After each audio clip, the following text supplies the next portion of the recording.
ڈھل جائے گی یہ جوانی جس پہ تجھ کو ناز ہے، چاہے جتنا تو بجا لے 4 دن کا ساز ہے، ان قریب موت کا فرشتہ تمہارے دروازے زندگی پہ دستک دے گا، تمہاری لاش بھی گھر کے سامنے پڑی ہوگی، ماں رو رہی ہوگی، باپ رو رہا ہوگا، محلے والے تسلیاں دے رہے ہوں گے، اگر شادی شدہ ہے تمہارے بیوی بچے رو رہے ہوں گے، آپ کی آنکھیں بند ہوں گی لیکن دل کی آنکھیں کھلی ہوں گی، ماں کو روتا دیکھیں گے دل غمگین، باپ کو روتا دیکھیں گے دل غمگین، چاہیں گے کہ ہاتھ بڑھا کر ماں کے آنسو صاف کر دوں، بچوں کو سینے سے لگا لوں، بیٹا میں ہوں کیوں رو رہے ہو، لیکن ہمت نہیں ہوگی، اللہ نے توفیق نہیں دی ہوگی، دل لرز رہا ہوگا، اچانک آواز آئی کہ اٹھاؤ اس کو اور غسل کے تختے پہ لٹا دو، ہمیں اٹھایا جائے گا، تختہ غسل پہ لٹایا جائے گا، بہت برانڈڈ کپڑے پہنے ہوئے تھے، زبر قسم کی بیگی پینٹ پہنے ہوئی تھی، پینٹ اتار دی جائے گی، انڈرویئر اتار دیا جائے گا، قمیض اتاریں گے، بنیان اتاریں گے، بالکل برہنہ کر دیا جائے گا، ہم پہ کپڑا ڈال دیا جائے گا، ہم شرم سے پانی پانی ہو رہے ہوں گے، کیونکہ باطنی شعوری آنکھیں اوپن ہوں گی، ہر چیز محسوس کر رہے ہوں گے، یہ کیا کر رہے ہیں، لیکن روکنے پہ قدرت نہیں ہوگی، اس کے بعد پانی ڈالا جائے گا، پہلے خود نہائے تھے آج دوسرے نہلائیں گے، کوئی سنت کے مطابق ہو سکتا ہے جیسے ہم لوگوں جس کے درمیان ہیں خلاف سنت طریقے سے ہو رہا ہو سب کچھ، اس میں بھی یاد رکھو جن دینداروں سے آپ نفرت کرتے ہو اگر وہ آپ کو غسل دیں گے تو کامل غسل دیں گے، اور جن کو آپ ان دینداروں پر فوقیت دیتے ہیں اگر وہ غسل دیں گے خلاف سنت غسل دیں گے اللہ کی رحمتوں سے محروم کر دیں گے۔ اس کے بعد جی کفن پہناؤ، کفن پہنایا جائے گا، پھر گھر والوں کے سامنے رکھا جائے گا، کہا جائے گا آخری مرتبہ دیکھ لو، اس کے بعد یہ کبھی پلٹ کر نہیں آئے گا، چیخیں بلند ہو جائیں گی، گھر والے روئیں گے، ماں پچھاڑے کھائے گی، باپ گر رہا ہوگا، اور ہمیں اٹھا کر جنازہ گاہ کی طرف لے جایا جائے گا۔ آج تک ہم نے کندھوں پہ لوگوں کو اٹھایا تھا، آج ہمیں اٹھا کر وہاں رکھا جائے گا۔ پہلے ہم نے کھڑے ہو کر سامنے پڑی ہوئی ڈولی کو دیکھا تھا، مردے کو دیکھا تھا، آج عجیب منظر ہوگا کہ ہم لیٹے ہوں گے اور کھڑی ہوئی صف ہمیں نظر آ رہی ہوگی، حیران ہوں گے، خوف اور دہشت طاری ہوگی۔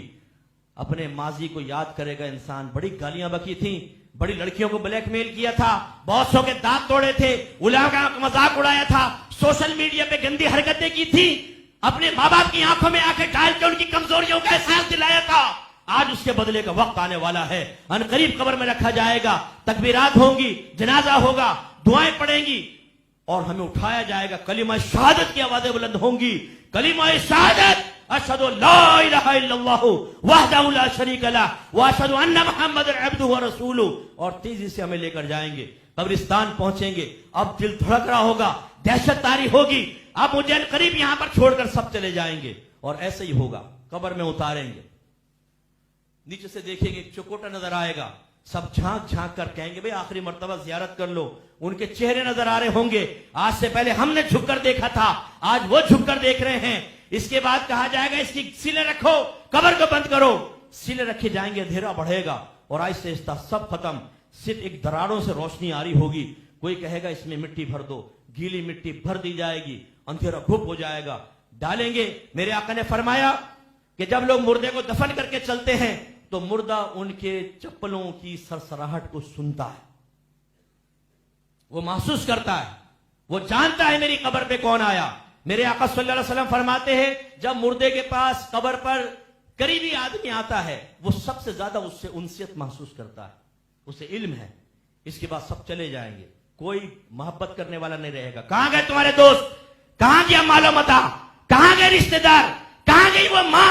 جو آپ کی ذرا سی تکلیف پر لرز جایا کرتی تھی، کہاں گیا وہ باپ کہ ذرا آپ گرتے بھی تھے تو تڑپ جایا کرتا تھا، سب ہاتھ جھاڑ کر چھوڑ کر چلے جائیں گے۔ اب قبر کی دیواریں لرزنا شروع ہوں گی، خوف و دہشت طاری ہوگا، اچانک دو بڑے عظیم فرشتے اندر داخل ہوں گے۔ میرے آقا نے فرمایا وہ سیاہ رنگ کے فرشتے ہیں، ان کے لمبے لمبے سر کے بال قدموں تک ہیں، ان کی آنکھیں دیکھ کے برابر بڑی نیلے رنگ کی ہیں، بڑے بڑے دانت ہیں، وہ دانتوں سے چیرتے ہوئے آئیں گے، دونوں کے ہاتھ میں ایک ہتھوڑا ہے اتنا بھاری کہ اگر زمین پر رکھ دیں تمام انسان اور جن مل کر اس کو نہیں اٹھا سکتے،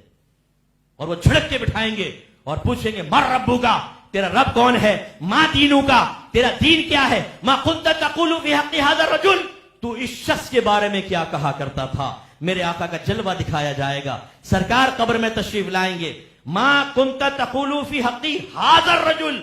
ھذا کا لفظ آیا ہے، ھذا اس میں اشارہ ہے، اس کی وضع محسوس مبصر کے لیے ہے، جس کا احساس کرے، جس کو دیکھا جائے. اور حاضہ اس میں اشارہ قریب کا ہے، گویا کہ نبی کریم بالکل قریب ہوں گے، ہم انہیں دیکھ رہے ہوں گے، محسوس کر رہے ہوں گے، ان کی جسم سے نکلنے والی پسینے کی گلاب کی مہک ہماری ناک تک پہنچ رہی ہوگی.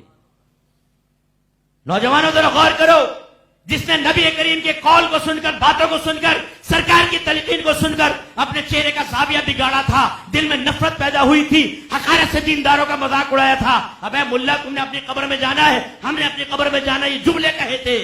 آج کس منہ سے اپنے نبی کریم کی طرف رحمت بھری توجہ کی فریاد کریں گے؟ نگاہیں شرم سے جھک جائیں گی، سر شرم سے جھک جائے گا. اور اس کے برعکس جس نوجوان نے دین سیکھا، نبی کے طریقے پہ چلے، گناہوں کو ہمت کے ساتھ چھوڑا، دین پر استقامت حاصل کر کے نفس و شیطان، مخلوق اور دنیا کا مقابلہ کیا، انشاءاللہ ہو سکتا ہے اس کی زبان سے نکلے کہ میں تمہیں بتاؤں یہ کون ہے. یہ میرے نبی سے پوچھو کہ میں کون ہوں،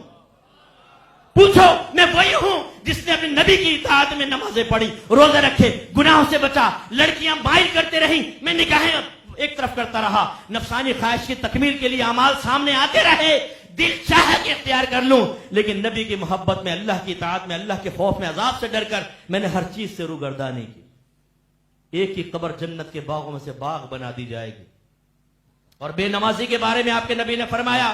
اے میرے بے نمازی بھائیوں جو صرف جمعے کی نماز میں آتے ہو اور نماز قضا کرتے ہو، اے وہ نمازی بھائیوں جو موڈی نماز پڑھتے ہو، ایک نماز پڑھ لی، 4 نمازیں چھوڑ دی، 3 نمازیں پڑھی، 2 نمازیں چھوڑ دی.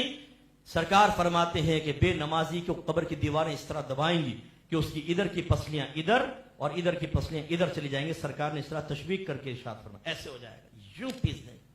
زبان باہر، آنکھیں ابل کر باہر، بھیجا پھٹے گا، بھیجا باہر، پیٹ پھٹے گا، آنتیں باہر، میدا باہر، بالکل کچومر بنا دیں گی قبر. پھر وہ پھیلے گی، پھر ٹھیک ہو جائیں گے. پھر یہ ہو سکتا ہے یہ عذاب ہوتا رہے. میرے آقا سفر معراج پر گئے تو آپ نے دیکھا ایک آدمی لیٹا ہوا ہے، ایک کے ہاتھ میں بڑا سا پتھر ہے، اس نے زور سے لیٹے ہوئے کے سر پر مارا، اس کا سر کچل گیا، بالکل اسے ٹرک کے نیچے آتے نا سر کچل جائے. پتھر دور چلا گیا، وہ لینے گیا، اتنے اس کا سر ٹھیک ہو گیا. پھر آیا، پھر مارا، بار بار یہ ہوتا رہا. سرکار نے فرمایا اس کو یہ عذاب کیوں ہو رہا ہے؟ جواب دیا، رسول اللہ یہ وہ شخص ہے جو فرض نمازوں کے وقت سو جایا کرتا تھا. میں آپ سے پوچھتا ہوں کیا چاہتے ہیں کہ آپ کی والدہ کے ساتھ ایسا ہو؟ بولیے. والد کے ساتھ ہو، آپ کی بیوی کے ساتھ ہو، آپ کے پیارے پیارے بیٹا بیٹی کے ساتھ ہو،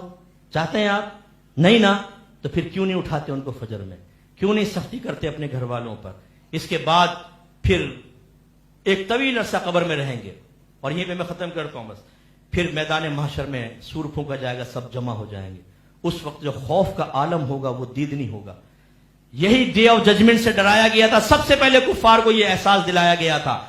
تم یہ جو زندگی دی گئی ہے، نعمتیں دی گئی ہیں، جوانی دی گئی ہے، اللہ تعالیٰ نے اتنے سارے تمہیں انعامات دیے ہیں، یہ اس لیے نہیں ہیں کہ نفس کو راضی کرو، شیطان کو راضی کرو، دنیا کو راضی کرو، مخلوق کو راضی کرو، بلکہ اس لیے کہ ان کو استعمال کر کے اللہ کو راضی کرو، اس کے رسول کو راضی کرو. اب میدان محشر میں پہنچیں گے تو انجام دردناک ہوگا. میرے آقا فرماتے ہیں سب سے پہلے ہر شخص سے نماز کے بارے میں کوشچن ہوگا. اگر نماز کامل ہوئی تو آگے کی منزل آسان ہے، اور اگر نماز میں کوتاہی ہوئی تو آگے سختی ہے. میرے نوجوانوں جواب دے سکیں گے آپ؟